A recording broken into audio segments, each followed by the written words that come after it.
On a freezing Vermont night, a war-scarred veteran sat in his truck, wondering how much more life he was meant to endure. Beside him, his loyal dog pressed its head to his shoulder, as if reminding him he wasn't alone. Then came the letter, a trembling spark of hope in his tired, calloused hands. His late aunt had left him a winter lodge by the lake, but when he arrived, the lights were on, footprints cut through the snow, and a stranger had already changed the locks, living in his inheritance like he'd never existed. What followed wasn't just a fight for a home, but a battle for justice, redemption, and a wounded soldier's last chance to heal. If this opening touched you, tell me where you're watching from, and follow for more stories of courage, faith, and second chances. Winter settled over Burlington with a heavy, muted stillness, softening every sound beneath thick waves of snow. The air was sharp enough to sting exposed skin, and the sky hovered low and pale, as if the clouds themselves had grown weary. In the mobile home park near the edge of town, wind curled through narrow lanes, tapping against metal siding and rattling loose gutters. It was an ordinary Vermont evening in January, but for Daniel Brooks, it carried the weight of another memory he hadn't quite outrun. He stepped into his small mobile home with the exhausted slump of a man who had spent hours hauling crates in a cold storage warehouse. His breath still held the bite of sub-zero air, and wisps of frost clung to his beard. The home was dim, warmed only by the old electric heater humming in the corner. But the moment Daniel crossed the threshold, the familiar thump of paws greeted him. Max burst forward, a 5-year-old German Shepherd mix, sturdy but soft-eyed, with a sable coat that glimmered under the kitchen light. One ear bent slightly forward, giving him a perpetually curious look. The dog pressed against Daniel's leg with gentle insistence, sensing the tightness in his shoulders before Daniel even acknowledged it. "Good boy," Daniel whispered, kneeling to rub Max's chest. The contact grounded him, pulling his mind away from the echoes that followed him home. The warehouse had been especially rough that day, pallets stacked too high, machinery clanging against metal racks, a dropped crate thundering against the floor, loud enough that Daniel's breath stalled mid-chest, his brain flicking back to a sand-choked road overseas, where sudden noises never meant something harmless. His left shoulder ached now as he rolled it. It always did after long shifts, scar tissue tugging from an injury that never fully healed after the blast. He shed his jacket, hung it over the chair, and drew in a slow breath. Outside, snow continued drifting down, glazing the windows until the night blurred white. Inside, the heater clicked, Max sighed deeply, and the world felt temporarily safe.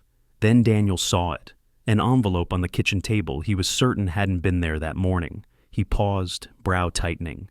The envelope was pristine, starkly white, with a blue-inked address written in elegant script. He picked it up slowly. The return address belonged to a law office in Montpelier. His heartbeat gave a stiff, involuntary kick. People like him didn't receive letters from attorneys unless something had gone wrong. Max sensed the shift immediately. He nudged Daniel's leg, tail lowering just slightly, as if bracing for the tension radiating from his human. "It's all right," Daniel murmured, though he wasn't sure it was.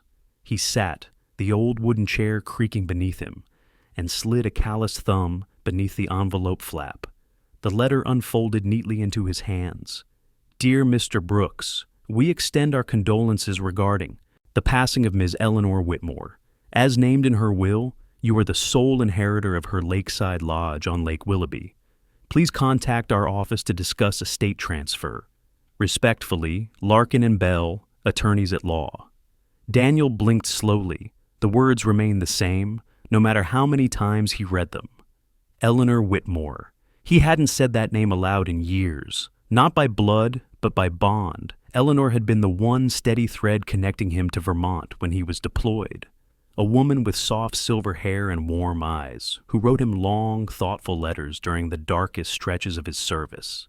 She always chose beautiful stationery, pressed flowers, watercolor borders, neat handwriting that belonged to another era. Her letters never asked for stories he didn't want to tell. She didn't pry or demand details from the field.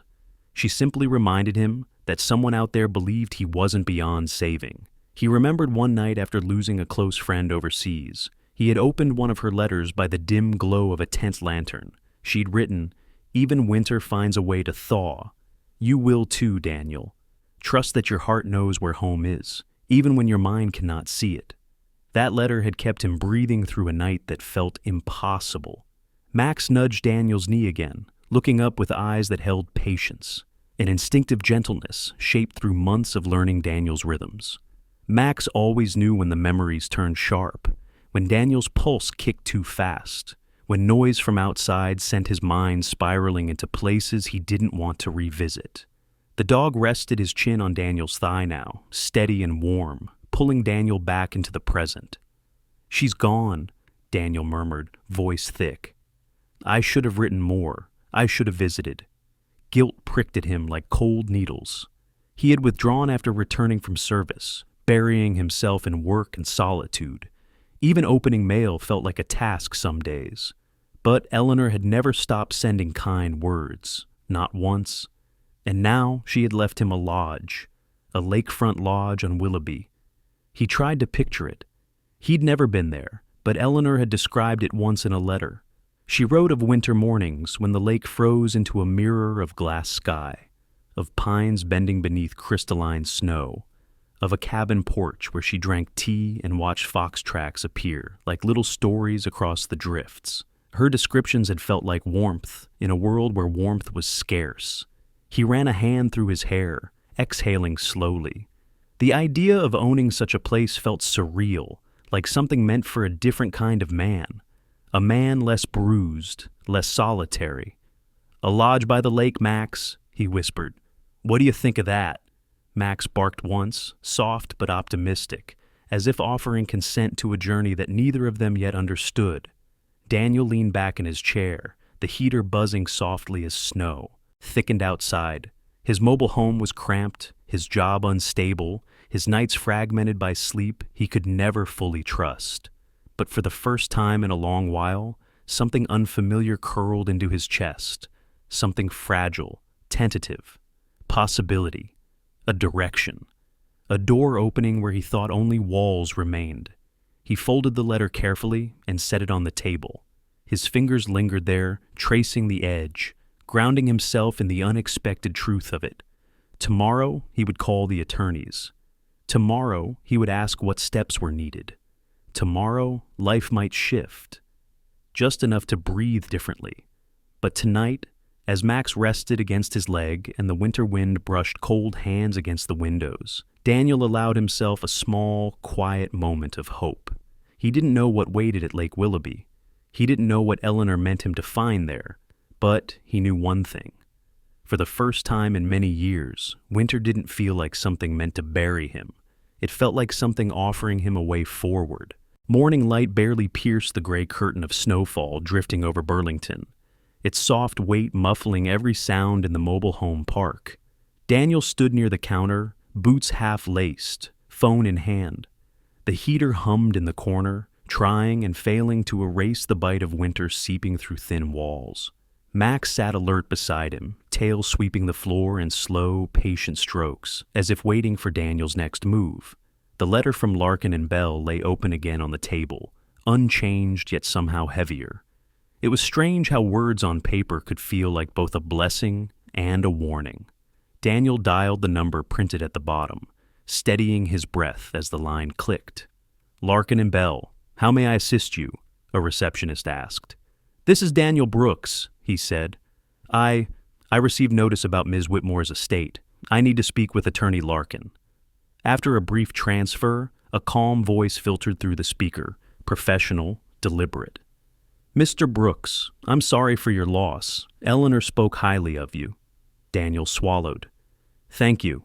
I'm calling because of the lodge." "Yes," Larkin said, tone shifting with cautious weight. "I'm afraid the situation has become more complicated than we initially realized." Daniel's shoulders tightened. Max lifted his head, sensing the change. "A man named Travis Clark arrived at the property 2 days ago, claiming familial connection. He provided documentation establishing distant relation, second cousin once removed, and stated that Ms. Whitmore verbally promised he would inherit the lodge. Daniel closed his eyes briefly. Verbal promises don't override a legal will. Correct, the attorney replied. However, under Vermont estate law, during an active dispute, a relative may be granted temporary custodial oversight. It's not ownership, but it does allow him access to the property. Access? Daniel repeated. What has he done? We've received reports from a neighbor that he has moved several interior items, possibly discarding or selling some. We cannot confirm intent, but I advise documenting everything the moment you arrive. And Mr. Brooks, avoid confrontation. Let the law work in your favor. Daniel nodded slowly, though the weight inside him pressed deeper. He thanked the attorney, ended the call, and stared at the frost gathering along the window edge. Something that had felt like a fragile lifeline last night now trembled in his hands. He wasn't angry so much as stunned. He had barely dared believe the lodge existed for him, and already someone else was claiming it. Max nudged his knee gently. Daniel knelt and pressed his forehead briefly to the dog's, letting the warmth pull him back into his body. "Looks like we've got a drive ahead of us, buddy," he murmured. He packed lightly, 2 changes of clothes, a thermos, a spare blanket, a folder containing the will, and Max's food. Last, he reached for his old army jacket. It had hung untouched for years, frayed around the cuffs, its sandy green fibers holding the faint memory of sun and dust. He didn't like the man he had been in that jacket, but today he needed its weight. A reminder he had survived far worse than legal disputes and opportunistic relatives. The storm thickened as they stepped outside. Snow stung his cheeks, swirling under the glow of street lamps. Max bounded through it with purposeful steps, ears perked, nose testing the air. Daniel started the truck, waited for the rumbling engine to warm, then pulled out of the park and onto the long road north.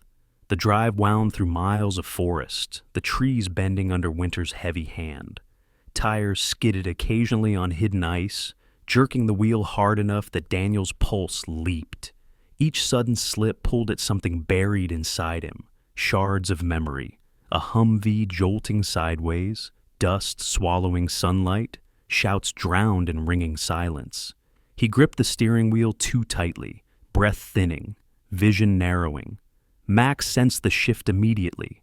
The dog leaned over, resting his head on Daniel's arm with quiet insistence. Daniel exhaled, long and shaky. "I'm okay," he whispered. "I'm okay. Stay with me." Max didn't move until the road leveled again. As they reached the higher passes, the lake finally revealed itself. Lake Willoughby, vast and serene even in a storm. Its frozen surface stretched beneath pale sky like a sheet of steel. Pines flanked the shoreline, their branches heavy with snow, leaning inward as if guarding the quiet world below. There, tucked between the trees, stood the lodge. Daniel slowed the truck to a crawl. It was larger than he expected, timber walls darkened by years, a wraparound porch cradling the house, windows that looked toward the frozen water like tired eyes. Smoke drifted in a thin ribbon from the chimney. Someone was very much inside. His heart tightened. Max hopped out first, landing softly, his breath forming clouds in the air. Daniel followed, boots crunching into snow. The cold bit through his jacket as he climbed the porch steps. Before he could knock, the front curtain shifted. A shadow moved. The door opened. Travis filled the frame, tall, lanky, in his late 40s, with sandy hair that had thinned since Daniel last saw him. A patchy beard coated his jaw, and deep lines etched his forehead in a way that spoke of hard living and harder choices. His pale blue eyes held the same restless edge he'd had as a younger man, always watching for angles, opportunities. "Well, look who the storm dragged in," he drawled. Daniel kept his voice even. "Travis? Thought I heard a truck." Travis leaned against the doorframe, arms crossed, posture loose but eyes sharp. "Didn't think you'd show up so fast. Must be real attached to this place already." "I came to see my aunt's property," Daniel said, "and to document it." "That's so?" Travis smirked. "Funny thing, Eleanor told me plenty of times that this place would be mine. Guess she forgot to jot that part down for you." Daniel felt Max press against his leg, a steadying weight. "Whatever she told you," Daniel replied quietly, "the will is clear." "Sure," Travis shrugged. "Paperwork is paperwork, but until the lawyers finish their dance, I'm the one holding the keys." He dangled them with a casual flick of his wrist, metal chiming, a symbolic gesture, sharp, territorial. A dozen responses rose in Daniel's chest: anger, challenge, fear of losing the one good thing he'd dared hope for. But years of discipline held him steady. "I'm coming inside," Daniel said, meeting his eyes. "That's the law." A beat. Travis's smirk faltered, replaced by something assessing. Then he stepped back with exaggerated hospitality. "Fine, but keep the mud off the rugs." Daniel stepped into warmth, tinged with wood smoke, Max at his heel. The lodge interior was beautiful, even through its current disarray. Pine walls, stone fireplace, old photographs lining the mantel. But boxes were stacked haphazardly. Furniture had been dragged, items sorted into piles labeled with masking tape. Some were marked keep, others sell. Something inside him sank. He imagined Eleanor here, her soft voice, her careful hands, her letters written in a chair by the window overlooking the lake, and he imagined someone tearing it apart without understanding a single thing she cherished. Max nudged his hand again. The message was simple: "You're not alone." Daniel drew a breath. This place wasn't Travis's, and Daniel wasn't the same man who used to back down. Whatever came next, he would face it. For Eleanor, for himself, for the first real chance at rebuilding a life he wasn't ready to give up on. Snowfall thinned as Daniel followed the winding road into Westmore, the small lakeside town nearest the lodge. Evening had settled early, casting a muted blue glow across shuttered storefronts and quiet streets. Winter here lived differently than in Burlington. It pressed itself into the bones of the town, slowing life to a steady, breathless rhythm. Only one building stood lit against the cold, a small diner with fogged windows and a neon sign faintly buzzing against the storm. Daniel parked outside, the truck engine ticking softly as it cooled. Max hopped out first, landing in a drift of snow with a brisk shake. Warm light spilled from the diner's door as Daniel stepped inside, bringing with it a faint scent of coffee, butter, and wood smoke. The place was nearly empty, save for a single waitress and an older woman behind the counter. She looked up from refilling a sugar jar, her eyes narrowing thoughtfully before widening with recognition, not of him, but of something in his expression. "You're a Brooks," she said, setting the jar down. Her voice was sturdy, textured by years and winter air. She wore a knitted burgundy sweater and an apron flour dusted at the hem. Her hair, white streaked with stubborn gray, was twisted into a loose bun. "No, wait, Eleanor's boy, Daniel, right? Lord, she talked about you." Daniel blinked, taken aback by the immediate warmth. "You knew her?" "Knew her?" The woman scoffed fondly. "Honey, this town practically ran on her kindness. I'm Carol. I own this place. Sit down before you freeze solid." Daniel obeyed, taking a seat at the counter. Max lay obediently at his feet, surveying the room with calm, steady eyes. Carol slid a mug of steaming coffee toward him. "No charge," she said. "Eleanor would smack me with a menu if I charged her favorite soldier." A small, surprised laugh escaped Daniel. "She always signed her letters like she was gently scolding me." "That she did." Carol leaned against the counter, studying him more closely. "She was proud of you, you know. Told everyone she had a nephew who'd been through hell but still had a heart that pointed in the right direction." Daniel's throat tightened. "I didn't visit as much as I should have. War changes how folks walk through the world," Carol said gently. She understood that, better than most. Silence stretched between them, comfortable and warm. Snow tapped softly against the windows. Carol refilled the coffee pot and lowered her voice. "Word's gotten around about that cousin of yours, Travis. Never liked the kid. Always 2 steps away from trouble. Eleanor let him do odd jobs around the place when he was young, but she stopped after he stole from a neighbor's shed. Daniel frowned. She never told me that. She didn't want to sour you on family, but sweetheart. Carol sighed. If she left that lodge to you, she meant it. Travis claiming she promised it verbally? That's the biggest pile of nonsense since Phil Turner said he saw a moose wearing a scarf. Despite everything, Daniel cracked a small smile. Carol leaned in conspiratorially. There's someone you should meet. Tobias Reed. Worked with Eleanor for years. Watched over the lodge when she got too old to climb the back stairs. If anyone knows what she intended, it's him. As if summoned, the bell above the diner door jingled softly. A tall man stepped inside, stamping snow from his boots. His shoulders were broad beneath a wool coat, and his graying beard framed a face both rugged and kind. His eyes, pale blue, sharp yet weary, scanned the room before settling on Daniel. That him? He asked Carol. She nodded. That's the one. Tobias walked over with a slow, deliberate gait, the kind of movement that suggested past injuries he'd learned to carry without complaint. He extended a calloused hand. You must be Daniel Brooks, he said. Eleanor talked about you like you were her own. I'm Tobias. Looked after the place when she couldn't. Daniel shook his hand. I appreciate you meeting me. Tobias glanced down as Max approached politely for inspection. The older man crouched, giving Max a respectful pat. Good dog, steady eyes. Dogs have always been honest judges of character. He rose again and motioned toward the door. Come on, I want to show you something. They walked out into the night. The storm had softened into a quiet drift, the air sharp and clean. Tobias led him down a narrow path behind the diner, toward the lake trail. Pines rose on either side, dark silhouettes swaying against the wind. You grew up here? Daniel asked. Most of my life, Tobias replied. Served a few years in the Navy, hurt my knee, came home. Eleanor hired me to do upkeep, mend rails, clear paths, stack wood. She had a bad hip by then, but she never stopped walking these woods. Said the trees remembered kindness. Daniel smiled faintly. That sounds like her.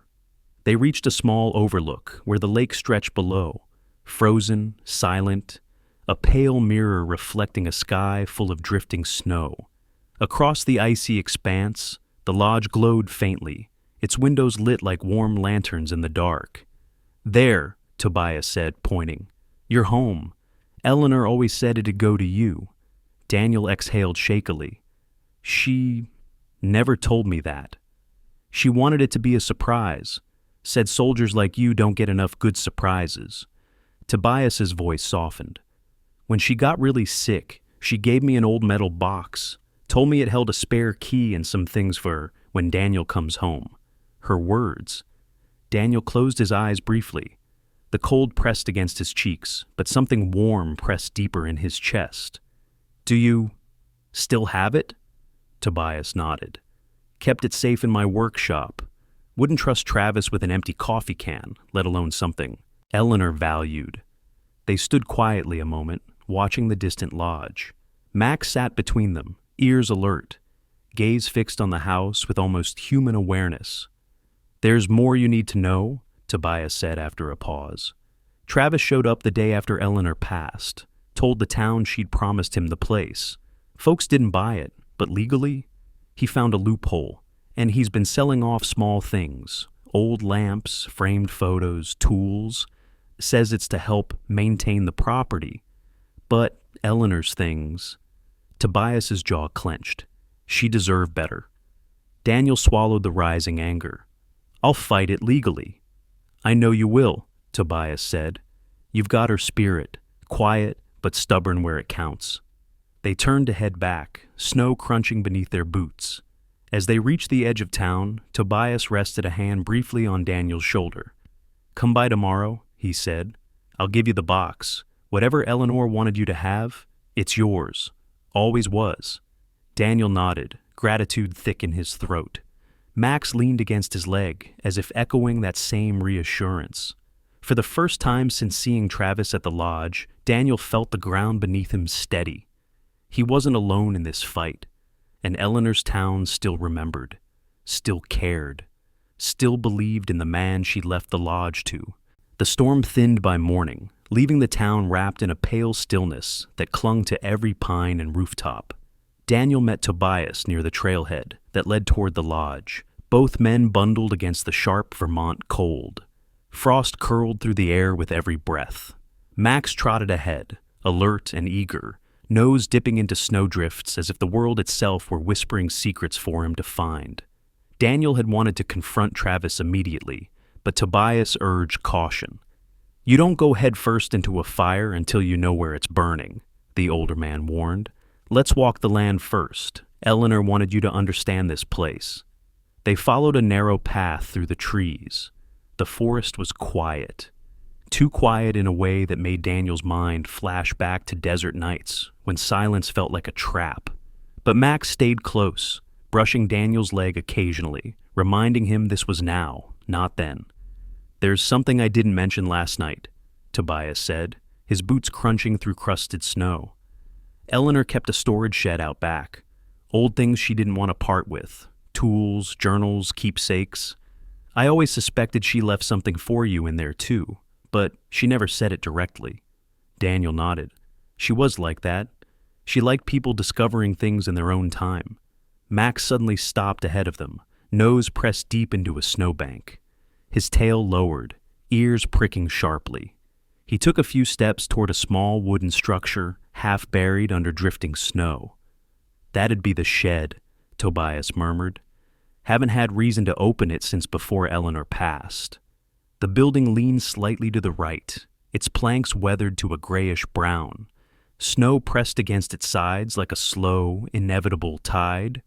A rusting padlock hung on the door, nearly hidden under ice. The place felt untouched, forgotten even, like a pocket of memory sealed away by winter. Max pawed at the base of the door and whined softly. "He's onto something," Daniel said, crouching to examine the threshold.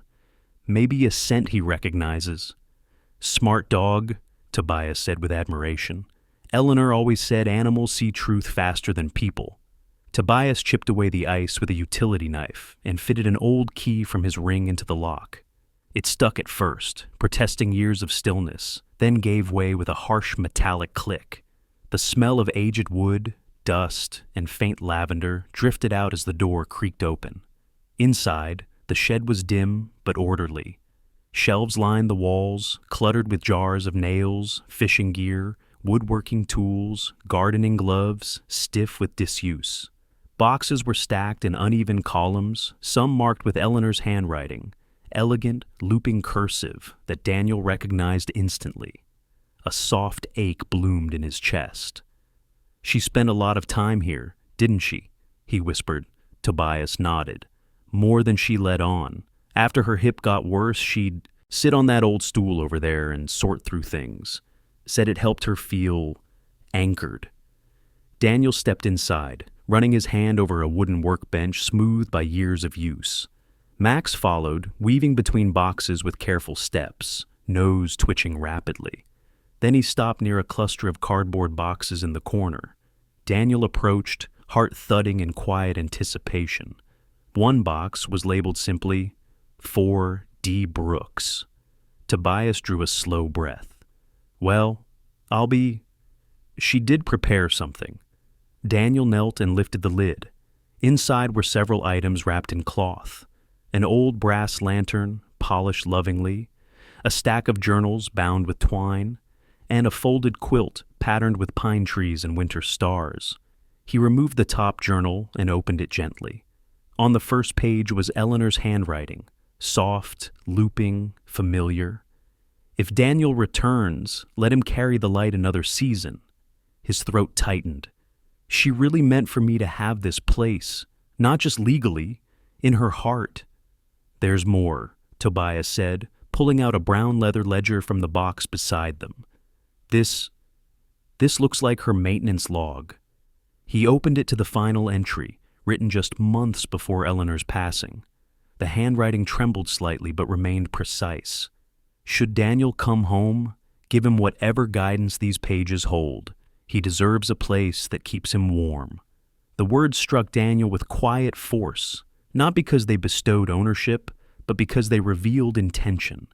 Eleanor had been thinking about him long before he realized he needed a home. Max rested his chin on Daniel's knee, as if sensing the gravity of the moment. Daniel brushed his fingers over the lantern, feeling its weight. This was hers? Used it every winter? Tobias said. Said light mattered more when days grew short. Daniel swallowed. I don't know if I'm ready for all this. No one's ever really ready for the good things, Tobias replied gently. We're only ever ready for the trouble. A brittle laugh escaped Daniel. Tobias's words felt too true. Max suddenly turned toward the window of the shed and let out a low, warning growl. Daniel stiffened and followed his gaze. Footprints, fresh, maybe only minutes old, cut a messy path through the snow near the tree line. Travis? Daniel asked quietly. Could be, Tobias said. He hangs around, likes to make sure the folks know he's in charge. Daniel felt a flicker of something hot beneath his ribs. Not anger, resolve. He wasn't here to fight, but he wouldn't be pushed away either. If he saw us here, Tobias continued, he'll know you're claiming what Eleanor left for you. I'm not claiming anything that wasn't already mine, Daniel said. They packed the journals and lantern carefully into a bag Tobias brought. Outside, the wind had shifted, carrying a sharper bite. The trees swayed as snow dusted down from heavy branches, whispering across the ground. Tobias locked the shed with the old key and handed it to Daniel. Keep this. It belongs with you now. Daniel took it, feeling the cold metal press into his palm, a symbol of something larger than inheritance, a responsibility, a welcome, a doorway into a life Eleanor believed he still deserved. As they began walking back toward town, Tobias glanced at him. Whatever Travis tries next, he said, remember, you're not alone. The town knows what Eleanor wanted. And what about Travis? Daniel asked. Tobias gave a grim smile.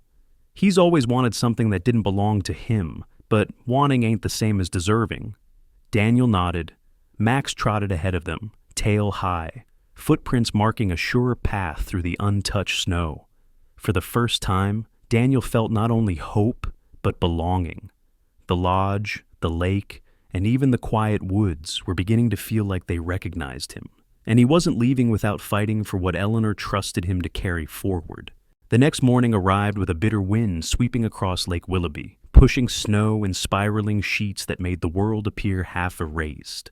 Daniel stood beneath the rear eaves of the lodge with Tobias, inspecting the sagging beams Eleanor had always meant to reinforce. Frost dusted the edge of the roof, catching in Tobias's beard as he spoke. She worried this part would give out one winter, Tobias said, tapping a wooden post with the blunt end of his glove. Told me she hoped you'd fix it someday. Said you always had patient hands. Daniel gave a quiet, uncertain laugh. Not sure she'd say that if she saw me trying to build anything now. She would, Tobias said with certainty. Because she didn't care about the wood, she cared about the man holding it. Max sniffed along the snow-packed ground, tail raised with curiosity. The lake wind teased snow into small clouds around his paws. The morning felt calm. Too calm, in a way Daniel had learned to distrust. A crunch of footsteps broke the stillness. They turned as Travis emerged from the tree line, hands in his pockets, boots cutting careless tracks through untouched snow. He wore a heavy parka, fur-lined hood down, revealing windswept sandy hair and a smirk that didn't reach his cold blue eyes. Well, Travis called, voice edged with mock cheer. Didn't expect to find the welcome committee out here fixing up my place. Tobias muttered something under his breath, but Daniel stepped forward, measured and steady. It's not your place, Travis. The will is clear. Lawyers decide that, not you. Travis stopped a few feet away, gaze flicking between Daniel and the shed they had inspected the day before. You sure seem awfully comfortable strolling around property that's still in dispute. Max growled low, stepping slightly in front of Daniel. Travis's eyes narrowed. Still dragging that mud around? Heard those dogs are good at sniffing out threats. Shame they can't sniff out common sense. Daniel ignored the bait, but Travis wasn't finished. "You know," he said casually, "folks in town used to talk about you. The quiet soldier with the broken sleep. The one who jumped at fireworks on the 4th of July. Always wondered why Eleanor poured so much love into someone who came back. Damaged." The words hit with quiet precision, sharper than shouting ever could. Daniel's jaw worked, his pulse beginning to thrum at his temples. Tobias stepped forward, voice low. "Enough, Travis." But Travis only shrugged and circled slightly, as though examining Daniel like an unstable structure about to give way. "Don't get me wrong," he continued. "I know you think you're hiding it, but people like you—" He clicked his tongue mockingly. "One little shove and you snap." Then, as if to prove his point, Travis stepped closer and placed a hand on Daniel's shoulder. Not forceful, but deliberate. A boundary violation done with a smile. "See?" Travis murmured, already shaking. Daniel wasn't shaking. He was holding still, too still, as old reflexes rippled beneath his ribs. Breathing grew thin, the world tightening. The touch on his shoulder became a memory overlay. Dust exploding around him, someone grabbing him before the blast, the smell of metal and sand. Max barked sharply, snapping him back. "Don't touch me," Daniel warned quietly. Travis leaned in. "Or what? You gonna hit me? Give me the show Daniel didn't hit him. He simply pushed Travis's forearm aside, firm and quick, wanting space. It was enough. Travis let himself fall backward into a drift of snow, with theatrical exaggeration, arms flailing as he cried out, "Hey! He attacked me! Tobias! You saw it! This man's unstable!" Daniel stood frozen, dread and frustration flaring at once. Tobias cursed under his breath. Within minutes, flashing lights pierced the trees. A sheriff's truck crunched up the snowy drive, tires grinding through fresh powder. Sheriff Raymond Holt stepped out. A broad-shouldered man in his early 50s with peppered hair, deep-set eyes, and a face carved by decades of winter patrols. His expression was calm, measured, but Daniel recognized the instinctive caution in his gaze, the same caution people often carried when handed a story about a veteran losing control. Holt addressed them all. "Morning, folks. Got a report of an altercation." Travis sprang to his feet in a righteous huff. "Sheriff, I was just checking perimeter when he," pointing dramatically at Daniel, "shoved me to the ground, completely unprovoked. I'm managing this place legally, and he's trespassing." "That's not what happened," Tobias said sharply. "He baited Daniel, got in his space." Holt raised a hand. "One at a time." Daniel took a breath, forcing steadiness into his voice. "Sheriff, I didn't attack him. He put his hand on me. I pushed it away. That's all." Travis scoffed. "Look at him shaking. He's barely holding it together." Daniel wasn't shaking now, but Holt's eyes lingered on him with a softness that came from experience, not judgment. The sheriff himself carried a subtle limp, maybe from an old injury. He carried himself like someone who had seen enough to understand how quickly situations could be twisted. "Everyone calm down," Holt said. "No one's injured. I'm filing this as a disturbance, nothing more. But Daniel..." He met Daniel's gaze with firm empathy. "Until the estate is settled, tensions are going to run high. Don't give him anything he can use." "I didn't," Daniel insisted. "I believe you," Holt said quietly. "But belief doesn't write reports. Behavior does." A weight settled in Daniel's chest. Not guilt, but the familiar fear that others would see him as unstable, unpredictable. Exactly what Travis all wanted. Holt stepped back toward his truck. "Weather's turning nasty, nor'easter rolling in tonight. All of you, stay indoors and stay civil. Last thing we need is a rescue call because someone froze trying to keep a feud alive." As he drove away, Travis shot Daniel a victorious smirk. "Careful, cousin. Paper trails are dangerous for guys with your background." Then he walked off, hands in pockets, whistling like a man who had won something. Silence hung in the frigid air. Tobias muttered, "Man's toxic as kerosene." Daniel crouched beside Max, running a hand down the dog's neck. Max pressed close, warm and steady, his silent anchor. "I'm okay," Daniel whispered, though his chest felt tight. "I'm okay." But Tobias saw the hurt beneath the composure. "He picked your softest place and poked it with a stick," he said gently. "That's who he is. But you didn't lose your temper. That's what matters." Daniel nodded, grateful for the words he couldn't form. As dusk crept across the lake, the sky bruised to deep violet. Wind rose in fierce spirals, carrying fine needles of snow. The nor'easter built itself in the distance with low, rolling thunder that didn't belong to summer storms. Every creaking branch, every gust against the lodge felt like a warning. Inside the lodge, lanterns flickered. Outside, the forest bent beneath the mounting storm. Daniel looked out at the white horizon. Max pressed against his leg. Another battle was coming, but at least this time, he wasn't facing it alone. The nor'easter struck with a fury that shook the pines lining Lake Willoughby. By nightfall, the wind roared across the frozen water like a creature determined to tear its way inland. Snow blew sideways, clinging to windows, burying fences, swallowing tracks faster than they could be made. Daniel and Max took shelter in the cabin's living room, lanterns glowing softly as the fire popped in the hearth. Tobias had returned home earlier to secure his workshop, promising to check in by morning. The storm deepened until the world outside dissolved into a white void. Daniel felt it in his chest, the same coiled tension he used to feel before night operations overseas.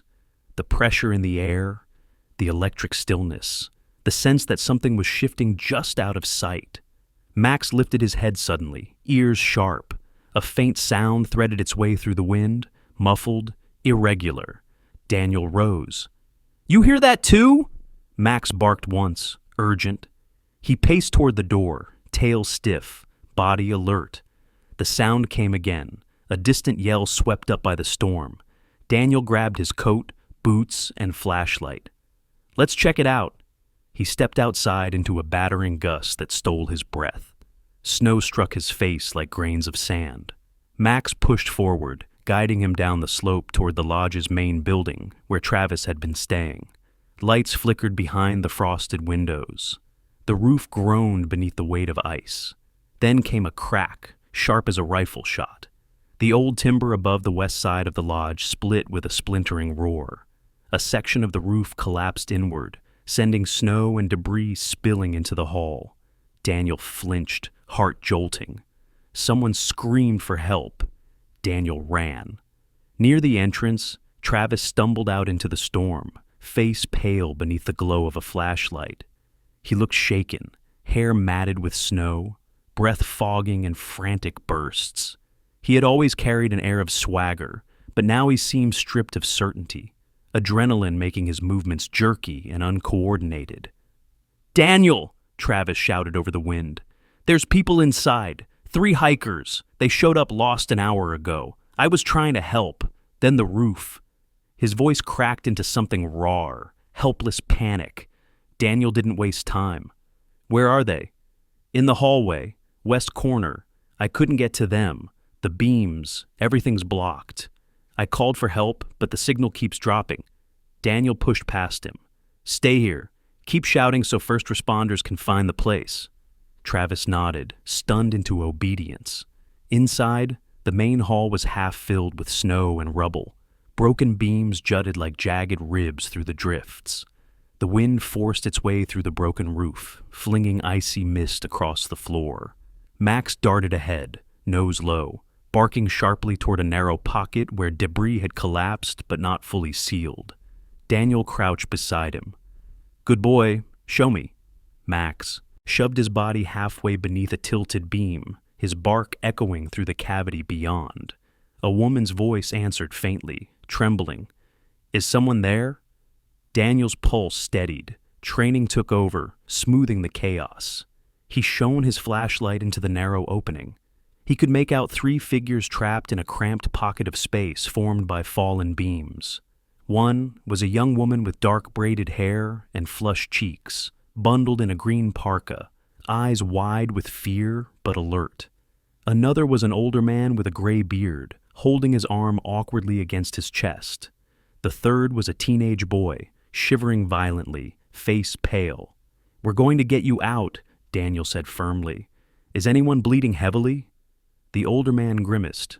"No, just my arm. Think it's twisted." The boy barely spoke. The young woman spoke for him. "He's freezing. We need to move him soon." Daniel nodded. He surveyed the structure, angles, load points, places where shifting one board might bring the whole section down. He recognized patterns the way some men recognized faces. The storm outside howled, forcing wind through the fractured roof, making everything groan. Footsteps rushed in behind him. Sheriff Holt appeared through the flying snow, coat dusted white, radio in hand. Behind him came Deputy Sarah Linden, a woman in her early 30s with windburned cheeks, auburn hair pulled into a messy bun under her cap, and a quiet steadiness in her eyes.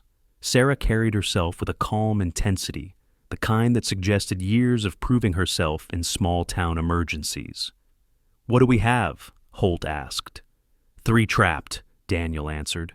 "Space is stable for now, but we need a controlled exit route. If we lift the wrong beam, the whole corner could pancake."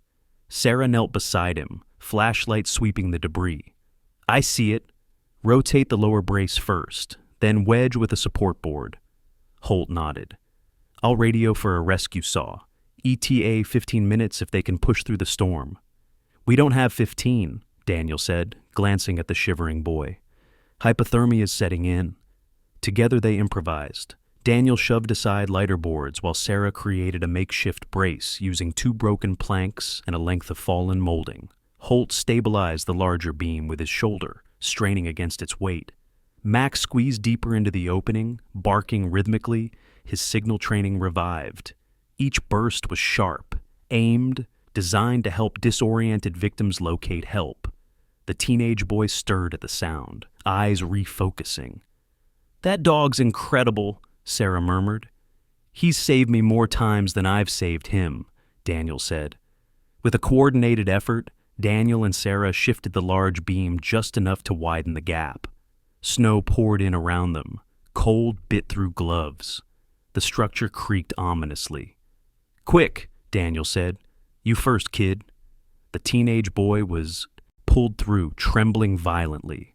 Sarah wrapped her coat around him and guided him toward the entrance, shouting for blankets. Next came the older man, teeth clenched against pain as Holt helped him out. The young woman remained, a beam pinned part of her coat. Daniel reached in, slicing the fabric with his pocket knife and guiding her out carefully. When she stumbled free, she clutched Daniel's arm. Thank you.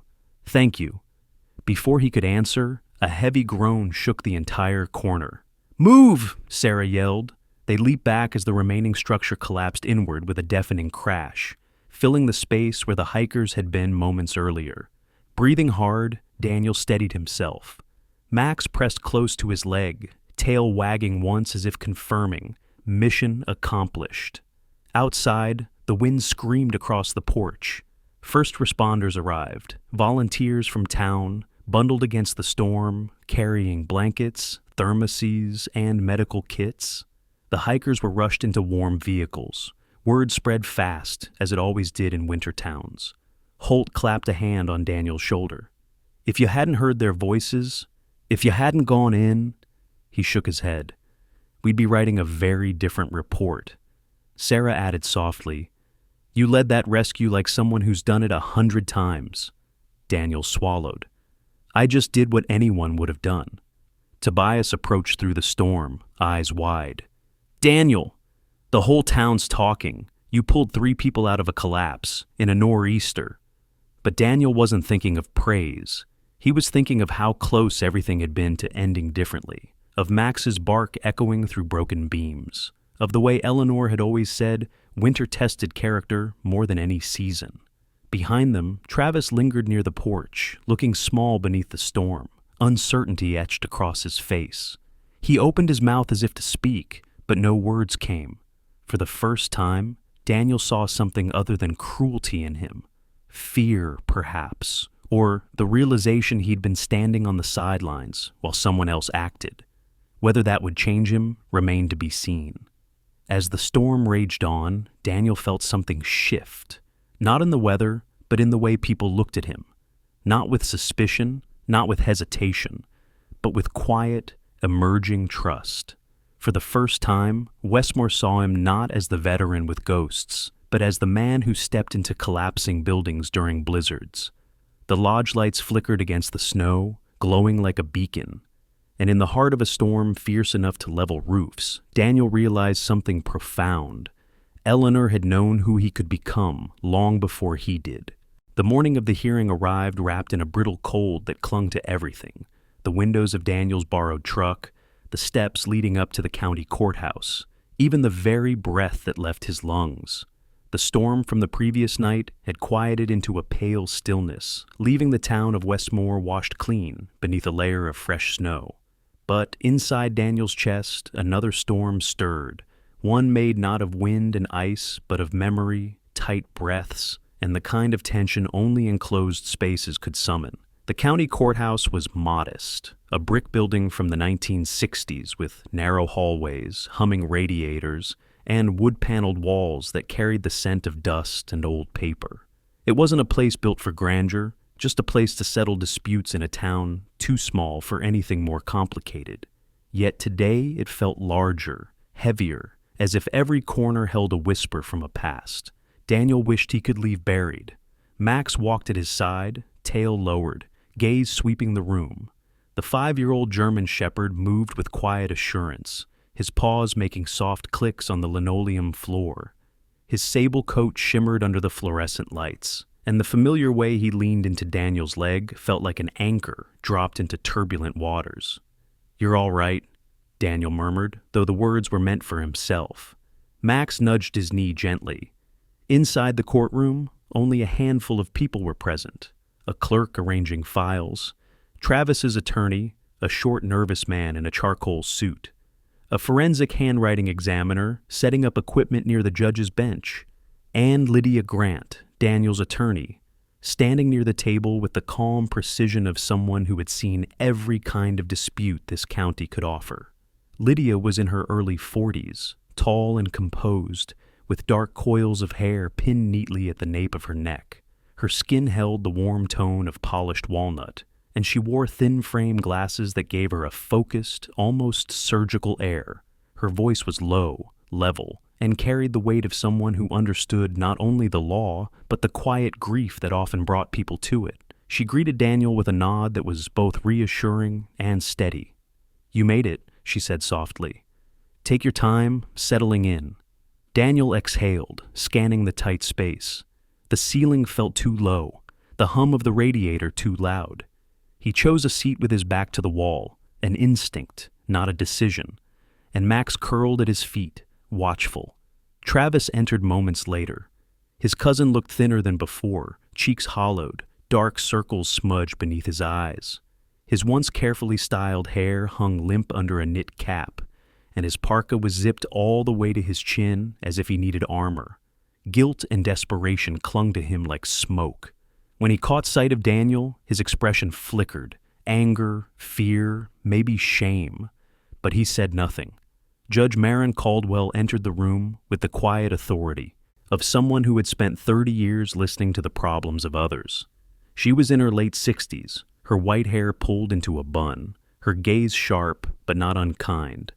A Vermont-born judge through and through, pragmatic, perceptive, and allergic to theatrics. "Let's begin," she said, settling behind the bench. "We're here to determine rightful ownership of the Whitmore property on Lake Willoughby. Counselors, proceed." Travis's attorney moved first, his voice thin and hurried as he presented a document claiming to be a revised will from Eleanor Whitmore, signed 3 months before her passing. Travis sat rigidly beside him, jaw clenched. But the moment the document was set on the judge's desk, Lydia lifted one calm hand. "Your Honor, we would like to call the forensic handwriting examiner."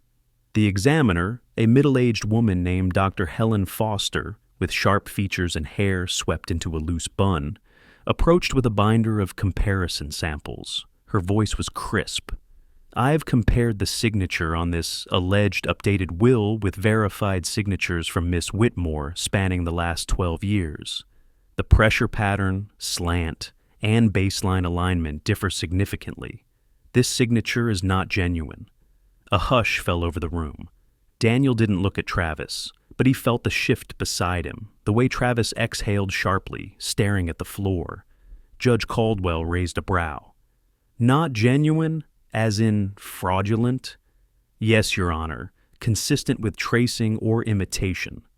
The judge let the words settle like falling snow.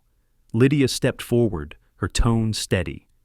We would also like to submit Miss Whitmore's operational logbook, found in her storage cabin, confirming her intent for Mr. Daniel Brooks to inherit the lodge, along with the testimony of Mr. Tobias Green, who assisted Miss Whitmore for over 15 years. Tobias was called forward. The older man walked with a slight limp, an old injury from logging days, but his eyes shone with sincerity. His beard, streaked with silver, matched the snowy morning outside.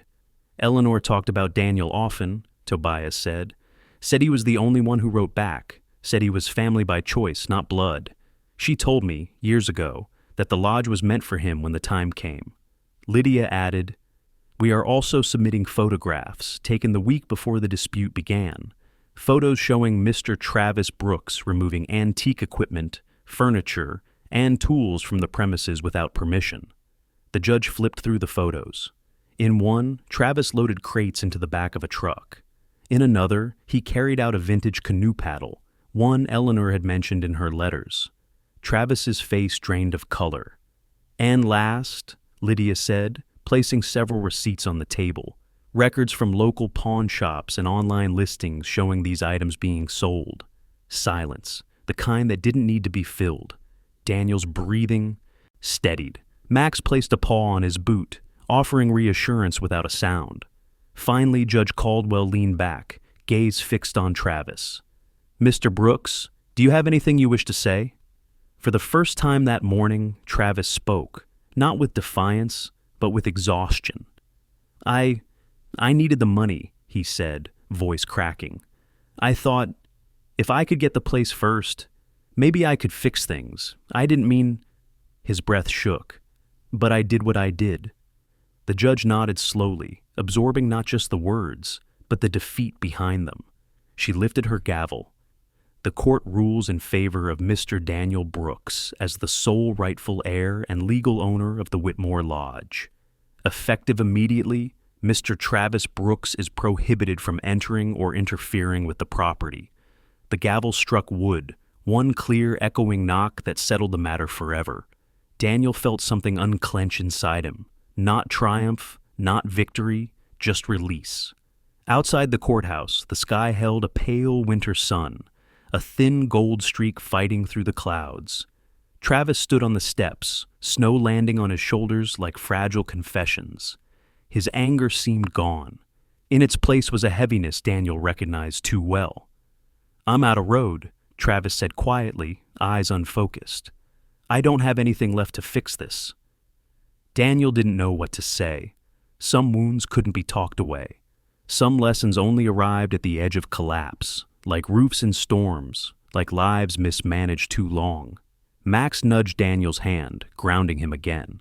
For the first time since his return, Daniel felt the path ahead grow just a little clearer. Not easy, not guaranteed, but his. The first morning, Daniel returned to the lodge as its rightful owner was quiet in the way only deep winter could be. Soft, crystalline, almost reverent. The sunlight touched the frosted windows with a pale gold shimmer, and thin plumes of smoke curled from the chimney as if the house itself had begun to breathe again. Lake Willoughby lay frozen in the distance, the ice catching the dawn like hammered silver beneath a sky washed clean by the storm. Daniel stood on the porch with Max beside him, the dog's breath puffing into white clouds.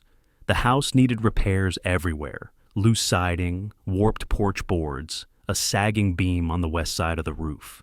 But for the first time in years, Daniel didn't feel overwhelmed. He felt present, ready, grounded by the scent of pine, the creak of snow beneath his boots, and the steady companionship of the dog, who watched him with calm, amber eyes. "Looks like we've got work to do," Daniel said softly. Max barked once, sharp, enthusiastic, a clear vote of agreement. He bounded into the yard, nose to the snow, patrolling like a self-appointed guardian of the property. His sable coat looked warm against the white landscape, and the slight bend of his left ear made him appear perpetually curious. Daniel smiled at the sight. Inside, the main room of the lodge was still filled with dust, old furniture, and the faint smell of cedar that clung to every beam. But when he walked through it, he could almost hear Eleanor humming as she once did. Picture her brushing snow off her coat after coming in from the porch, setting the kettle on the stove, writing her gentle letters. He touched one hand to the wooden post at the corner of the living room, solid, warm from the fire, like greeting an old friend. Before long, the quiet morning gave way to the sound of approaching footsteps. Carol arrived first, carrying a basket of freshly baked cinnamon rolls. She was wrapped in a wool coat the color of cream, her gray hair tucked beneath a knitted hat. Deep smile lines framed her eyes, giving her a look of perpetual kindness. "Thought you could use something warm," she said, pushing the basket into Daniel's hands before he could protest. "A house wakes up better when it smells like baking." Daniel thanked her with more sincerity than he'd expected. Carol had the kind of presence that softened sharp edges. Next came Tobias, lumbering up the slope with a toolbox slung over his shoulder. The man's heavy winter jacket strained slightly at his broad shoulders, and the wind turned his beard into stiff silver bristles. But his blue eyes held the same steady friendliness Daniel had grown to appreciate. "Roof sagging on the east side," Tobias said, tapping his boot against a support beam. "Lucky the whole thing didn't cave in with the storm. Let's patch it before the next one hits." Daniel nodded gratefully. He picked up the spare hammer Eleanor had left in the shed, its wooden handle worn smooth. And then came more footsteps, quieter, hesitant. Two veterans from the local support group Tobias attended approached the lodge, bundled in mismatched coats and scarves. One was a tall black man named Robert, with soft brown eyes and a limp from an old hip injury. The other, Mateo, was shorter, with olive skin and a dark beard that hid a nervous smile. "We heard you were rebuilding," Robert said. "Tobias mentioned you could use hands." Daniel studied them briefly, men marked by experience, carrying their own quiet storms. He saw the familiar tightness in their posture, the guardedness behind their voices, and he recognized it with a kind of kinship. "I'd appreciate it," Daniel said. They joined the work without hesitation. By midday, the lodge buzzed with the rhythm of restoration, hammering, scraping, clearing, sweeping. Daniel climbed ladders, sanded window frames, measured boards, sealed cracks. Max supervised each task with earnest concentration, trotting from one worker to another, sniffing tools and nudging pockets for treats. Inside the warmth of the lodge, laughter gradually replaced the quiet. Carol brewed tea for everyone, her presence stitching comfort into the air like a familiar song. She moved between workers with an easy grace, offering encouragement, occasionally fussing over someone who looked too cold or too tired. The afternoon sun drifted toward a softer gold, casting elongated shadows across the yard. It was then, while Daniel repaired a window hinge, that Tobias approached with a hesitant expression. "There's someone asking for you," Tobias said quietly. "Down by the dock." Daniel tensed, not out of anger, but out of something more complicated.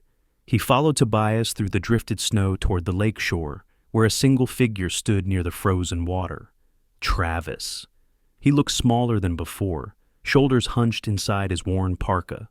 His hair was windblown, and his hands were buried deep in his pockets. There was no swagger this time, no bitterness twisting his expression, only fatigue, and something like regret. "I heard you won the case," Travis said, voice low. "I'm not here to fight you. I'm just here because I don't know where else to go." Daniel studied him.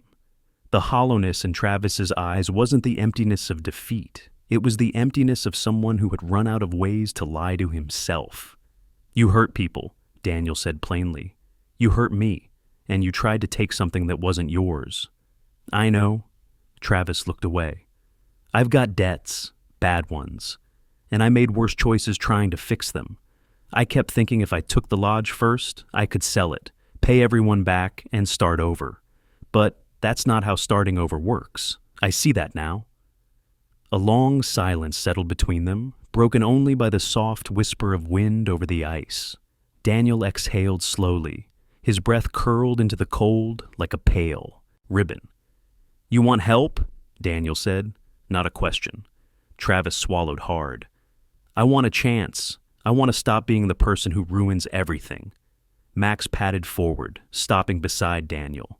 The dog watched Travis closely, not aggressively, just discerningly, as if weighing the truth behind the man's words. Daniel finally spoke. If you're willing to work, really work, there's room here. I'm turning the lodge into a retreat for veterans dealing with PTSD. A place to reset, to breathe. You can help build it, maintain it, keep the grounds. You'll earn what you get. No cutting corners, no schemes. Travis's eyes stung with sudden gratitude. Are you sure? He whispered. No, Daniel said honestly, but I'm willing.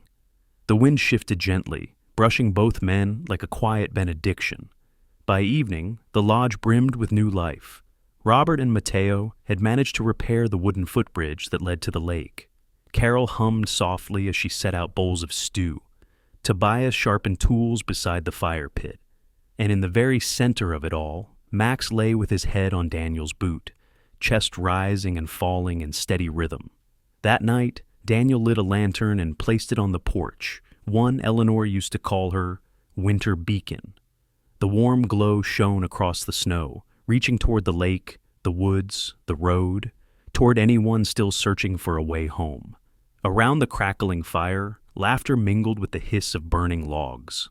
Travis sat slightly apart from the others at first, but gradually the distance closed. Someone handed him a cup of hot cider. Someone else offered a spare pair of gloves. No one spoke of the past. They simply made room. Max lifted his head, watching the rising sparks drift like tiny stars into the deep Vermont night. Daniel followed the dog's gaze and felt something settle inside him. Not triumph, not closure, but peace. A lodge revived, a community mended, a man learning to breathe again, and a winter that no longer felt like a weight, but a beginning.